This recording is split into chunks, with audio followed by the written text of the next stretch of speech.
अखिल जगस्वामी साप सदा शिव मल्हारी मणिमल्ल संहारक ऐश्वर्य प्रदाता शक्तिदाता जयदुरी गणाधीशित आदिरुद्र श्री मातंड भैरवा।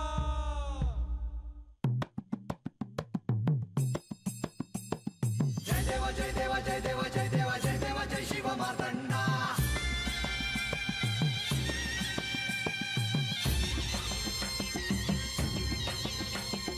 जय देव जय देव जय देव जय देव जय देव जय शिव मातंडा।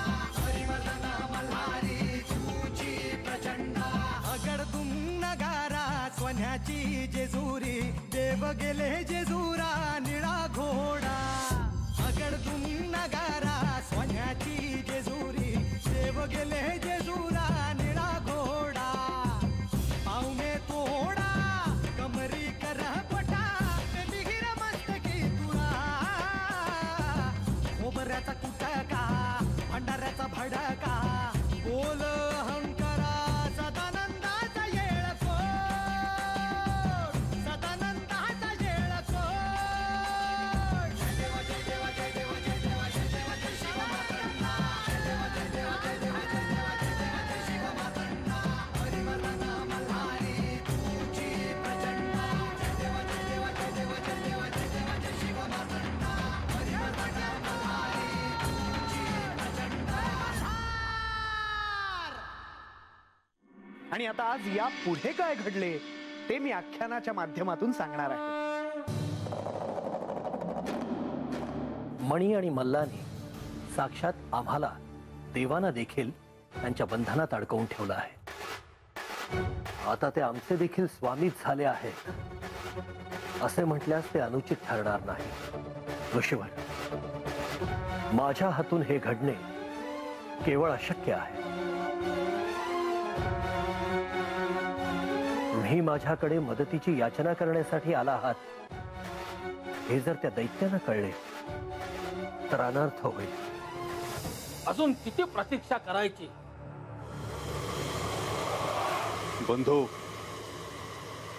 तू उगाच कुंभकला त्या सप्तर्षींच्या शोधात पाठवलेस। ते काहीही करू शकणार नाहीत। आपण त्यांना जी शिक्षा केली आहे त्यावरून ते नक्कीच भयभीत झालेले असणार। तसे असते तर मणिचूल पर्वत सोडून ते नाहीसे झालेच नसते। ते कुठे दडले आहेत हे मला समजायलाच हवे। आपण अगदी योग्य बोललात पिताश्री। ते सप्तर्षी त्यांचा आश्रम सोडून लवतळेश्वराला गेलेले आहेत। लवथळेश्वराला? होय, कृष्णा आणि वेण्णा नदींच्या उगमाच्या ठिकाणी धवलगिरी पर्वताच्या नजीक असलेल्या लवथळेश्वराला ते गेले आहेत।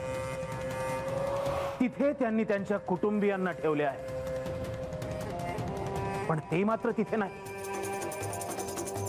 खरं तर मला जेव्हा हे कळलं तेव्हा लगेच तिथे जाऊन मी त्यांना पुन्हा शासन करणार होतो, पण त्याआधी ही वार्ता तुम्हाला सांगणे मला उचित वाटले। मग आपण दोघं मिळून तिथे जाऊ आणि त्यांच्या कुटुंबियांना शासन करू। सप्तर्षी नक्कीच आपल्या समोर येतील। थांबा, हा मूर्खपणा करू नका। तुम्ही जर असे केलेत तर तुम्हाला दोघांनाही भस्म होण्यापासून कोणीही थांबवू शकणार नाही। असे काय आहे त्या लवथळेश्वराला? दुर्वास ऋषी यांचा शिष्य लव याने त्याच्या तपात कोणतेही विघ्न येऊ नये म्हणून त्यांच्याकडून वर मागून घेतला होता। दुर्वासांकडून त्याला ती जागा तपासाठी मिळाली आहे।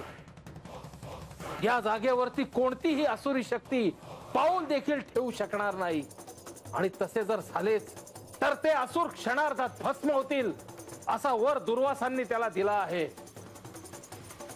पण आपल्या कुटुंबियांना तेथे ठेवून हे सप्तर्षी गेले तरी कुठे आहेत?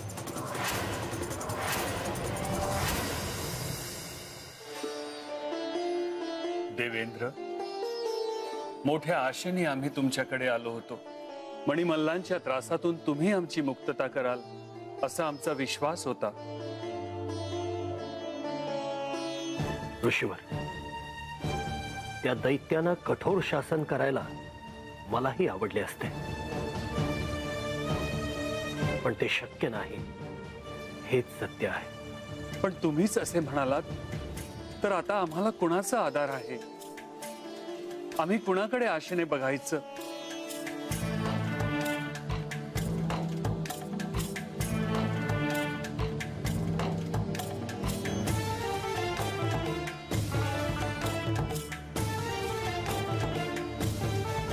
ऋषीवर, तुमचे कार्य करण्यास मी असमर्थ असलो तरी या प्रसंगात तुम्हाला सहाय्य कोण करू शकेल हे मी सांगू शकतो.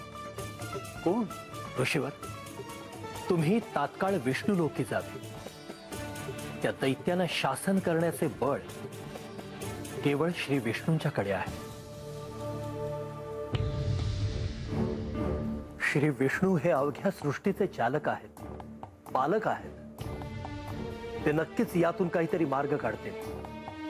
मणी आणि मल्लांना योग्य ते शासन करतील. नारायण नारायण. आणि अशा रीतीने कृतयुगातील या शिवलीलेत माझ्या आराध्याकडे जाण्यासाठी इंद्राने सांगितले. आता या संकटातून श्रीहरी विष्णूच आपले सहाय्य करू शकतील. आता केवळ त्यांचाच आधार आहे असे सप्तर्षींना वाटू लागले. नारायण नारायण. सशंख चक्रम सकिरीटी कुंडलम सपीत वस्त्रम सरसी रुहेक्षणम सहार वक्षस्थल कौस्तुभश्रियम नमामि विष्णुम शिरसा चतुर्भुजम.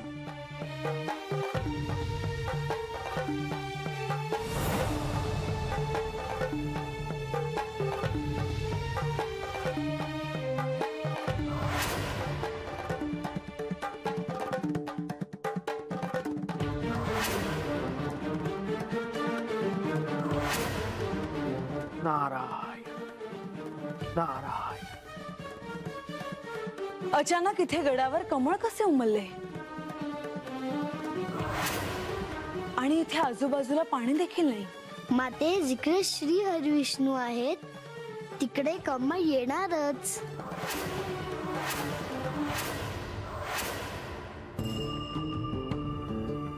हे काय बोलतोयस तू? मला नाही समजलं. माते, मला हेच सांगायचं आहे की ह्या शिवलीलेत त्यांचे अस्तित्व आहे. ह्या जेजुरी गडावर देखील त्यांचे अस्तित्व आहे.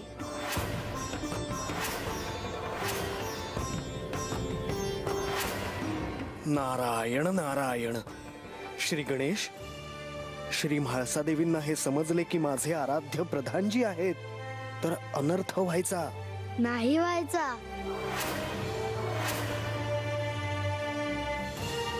काय म्हणालास तू? या जेजुरी गडावर त्यांचे अस्तित्व आहे, श्री विष्णूंचे.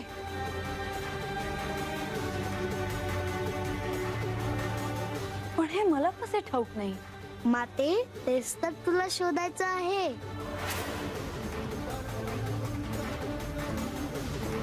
तुला तुझ्या मूळ रूपाचे स्मरण होतानाच तुला श्री विष्णू जेजुरीत कोणत्या रूपात आहेत ते देखील शोधायचं आहे.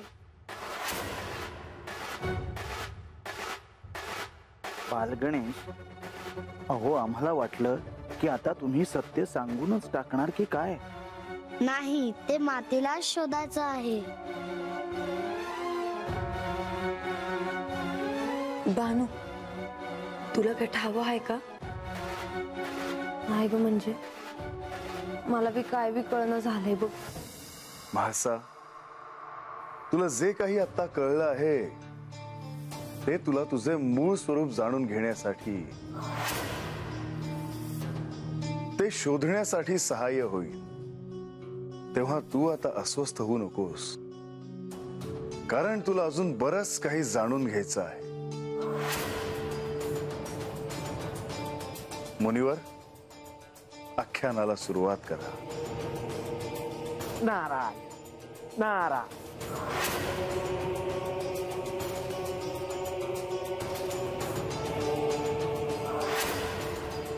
देवेंद्र, आपण म्हणालात की मणिमल्लांच्या त्रासापासून श्रीहरी विष्णू आम्हाला नक्कीच वाचवू शकतील?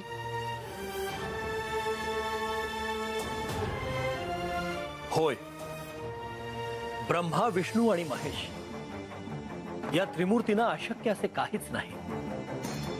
आणि त्यातून श्री विष्णू हे तर अखिल सृष्टीचे चालक पालक आहेत. मनुष्य लोकांवर आलेले संकट दूर करण्यासाठी ते सदैव तत्पर असतात. तेव्हा ऋषीवर आपण श्री विष्णूंची भेट घ्यावी हे उचित. देवेंद्र, श्री विष्णूंचे सहाय्य मागण्यासाठी आम्ही कुठे जावे हे कृपया आम्हाला सांगावे. तुम्ही विष्णू लोकी जा. तिथेच आपली आणि श्री विष्णूंची भेट होऊ शकते. आणि ज्यांनी तुम्हाला माझ्याकडे येण्याचे सुचवले ते ब्रह्मर्षी नारद मुनी, त्यांची भेट ही तिथेच होईल. तुम्ही आम्हाला मार्गदर्शन केले, त्यामुळे आता आम्हाला सहाय्य मिळेल असा विश्वास वाटतोय. ऋषीवर, मी आपले सहाय्य करू शकलो नाही याबद्दल मला अत्यंत वाईट वाटते. ऋषीवर, मीही तुमच्या बरोबर आलो असतो, पण मला तसे करता येणार नाही. मणी आणि मल्ल यांना जर ही वार्ता कळली तर अनर्थ ओढवेल. त्यांचे सेवक स्वर्गलोकावर लक्ष ठेवून असतात. देवेंद्र, तुम्ही इतके केले तेच पुष्कळ आहे. तुमच्या बोलण्याने आम्हाला बल प्राप्त झाले आहे. आता आम्ही आपला निरोप घेतो आणि विष्णू लोकाकडे प्रस्थान करतो.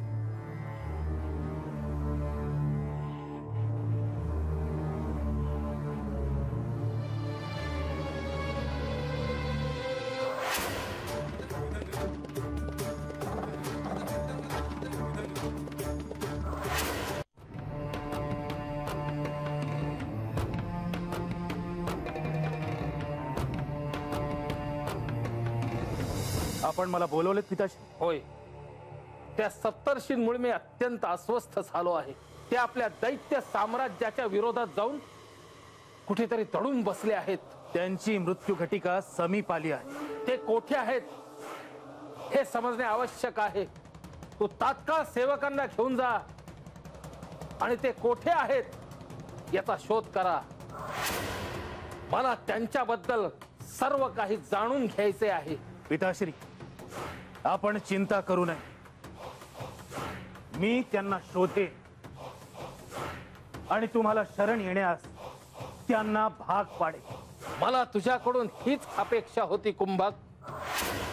आणि ते जेथे असतील तेथून त्यांना माझ्या समोर फरफटत घेऊन ये.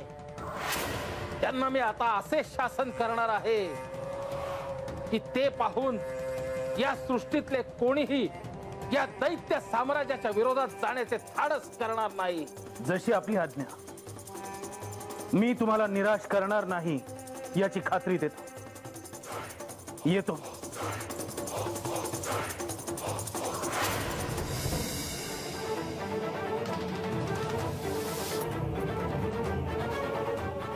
बंधू, मला एक शंका आहे.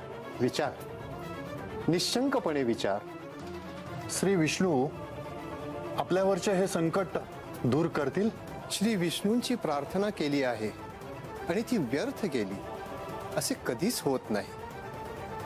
मंदिरात जाता जाता नमस्कार करणाऱ्याचा नमस्कारही ते कधी उधार ठेवत नाहीत. बंधो, आपण स्वतःसाठी काहीही मागत नाही आहोत. सृष्टीच्या कल्याणासाठी आणि आत्मोन्नतीसाठी शांतपणे साधना करता यावी एवढीच आपली इच्छा आहे. होय बंधू, आपले म्हणणे मला पटले. नारायण नारायण. मनुष्य जेव्हा संकटात सापडतो तेव्हा आधी तो परिस्थितीला सामोरही जातो. पण जेव्हा त्याचे सर्व प्रयत्न थकतात तेव्हा त्याला एकच आधार उरतो आणि तो म्हणजे परमेश्वर. मातेजवळ बालक जसं जावं तसा तो अधिकाराने तिथे जातो. कारण त्याला हे ठाऊक असतं की आपल्याला यातून परमेश्वरच बाहेर काढू शकतो. ही श्रद्धा आहे आणि ती जितकी प्रगाढ तसे त्याचे फळ. सप्तर्षींची यात्रा ही अशीच अपार श्रद्धेतून होत होती. ते विष्णू लोकी निघाले होते. त्यांना एकच आशा होती की या संकटातून श्री विष्णू काहीतरी मार्ग काढतील, मणिमल्लांच्या अत्याचारापासून ते त्यांचे संरक्षण करतील. अखेर त्यांची यात्रा सफल झाली आणि ते विष्णू लोकात आले. ऐसी वैष्णव सभा घन वटली, मध्ये जलयंत्रे निर्मिली, अनेक कौतुके केली ती कोण वर्णू शके. दिव्यांगना रंभा आदी करून आपुला समुदाय घेऊन, नृत्य करीती कौशल्यतेने जेणे श्री हरी संतोषे. ऐसेच अप्सरांचे गण मेनका तिलोत्तमा आदी करून, मंजुळ घोषा सुकेशा स्वरूपे करून, दुजी रंभा जाणीचे. जे सभेत चित्ररथ गंधर्व गाती, तेथे नारद तुंबर तिष्ठिती.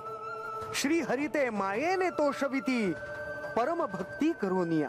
ऋषी वेद घोषे करून, तुष्टविती लक्ष्मी रमण. एकादश रुद्र अष्टवसु करून, सभे माझी विराजती. मध्ये सिंहासन सुंदर, वर बैसले रमावर. मूर्तिमंत आयुध जोडुनी कर, समीप भागी तिष्ठती. वामांगी जगत जननी, ब्रह्मांडे रची लीले करुनी. ती रमा अर्धांगी राहुनी, भक्तांसी वर देत असे. विष्णूंचे स्वरूप वर्णावयासी, वेदांसी न सुचे बोलावयासी. आहा, विष्णू लोक शब्दातच किती गोडवा आहे. जिथे साक्षात श्री महालक्ष्मी आणि श्री विष्णू निवास करतात, ती जागाच किती अद्भुत असेल याची कल्पना करा. मुनिवर, विष्णू लोकात जाऊन आल्यासारखं वाटलं मला. मुनिवर, अहो आम्ही तुमच्या आराध्याबद्दल किती ऐकायचं. तुम्ही त्यांच्या प्रेमात आहात म्हणून आम्ही काय ऐकायचं. कारण मीही त्या उभयतांच्या प्रेमात आहे. परंतु देवा, ह्या मल्हारी चरित्रात हे कशाला. मुनिवर, तुमच्या आख्यानात हा भाग मला विशेष आवडला. मला तर कधी एकदा तो विष्णू लोक पाहायला मिळेल असं झालं आहे. लक्ष्मी देवी, माझे तुम्हाला वचन आहे की योग्य वेळी विष्णू लोकात मी स्वतः तुम्हाला घेऊन जाईन. मी त्या दिवसाची वाट पाहीन, परंतु ह्यांना नको सोबत न्यायला. ह्यांचं काहीतरी अजून काम राहिलेलं असायचं. मलाही सोबत घेऊन जा त्यावेळी. होय म्हाळसा.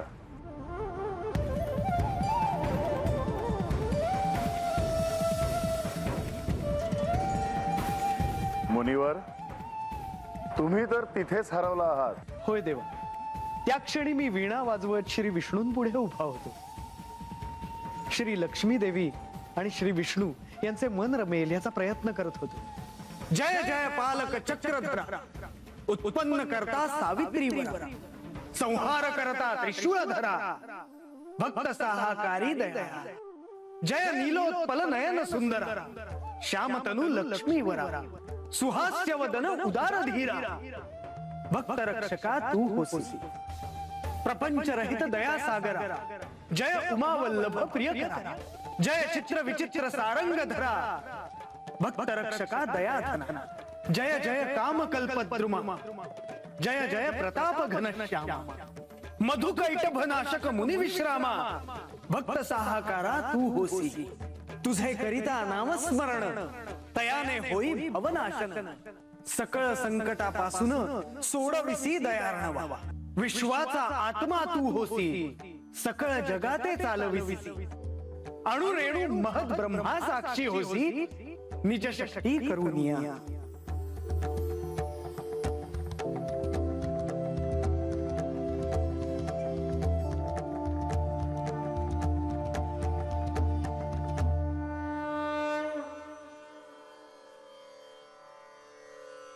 शांताकारं भुजगशयनं पद्मनाभं सुरेशं, विश्वाधारं गगनसदृशं मेघवर्णं शुभांगं.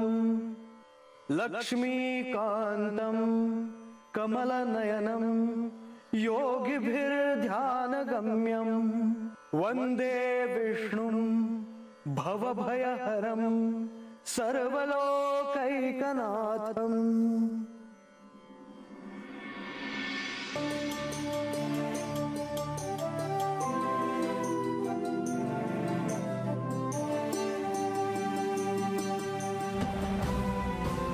म्हणजे